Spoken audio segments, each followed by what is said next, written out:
Hi, this is Christian Family Esquire coming to you from Columbus, Ohio. And I wanted to share with you today some advice that I gave a girlfriend on yesterday. Now, she reached out to me because she knows I'm a divorce lawyer. And even though she's in a different state, she was reaching out for really some mindset advice more so than legal advice, because the advice that I give in this case really is not legal advice. And so I just want to preface the story with that. So she reached out to me to let me know that, as much as she didn't want it, she'd come to a point where her marriage was going to need to end. And she wanted to know what kind of things she should be thinking about.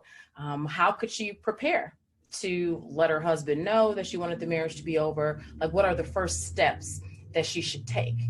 And of course, I am absolutely the right person to call about that question, because I have some pretty standard advice that I give to anyone who is sharing with me that they believe that it is now time for them to file for divorce.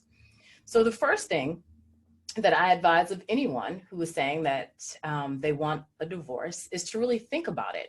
Like, what do you mean by divorce? When you say divorce, or what you're saying to me is that you no longer want to live with your spouse. When you wake up in the morning, you don't want to see them.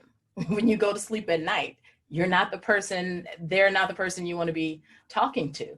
That's really what divorce means. And so very often the person who's calling me is still living with their spouse. And so the number one advice that I always give in relations to having a mindset about what to do about getting a divorce is to move out. It's a little controversial, but you don't need anybody's permission to move out of your own home. If in fact you do not want to be married to your spouse anymore, establish your own separate address and move out. I know it's easier said than done.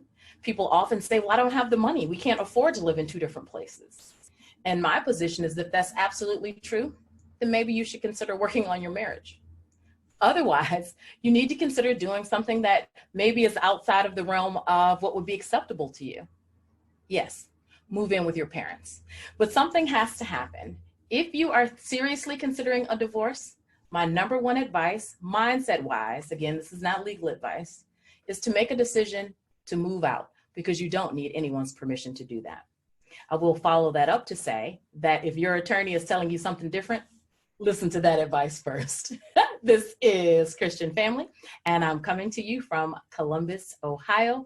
You can find me on the web at www.christianfamilylaw.com. Check me out on any of the social media, Divorce Answer. Thanks.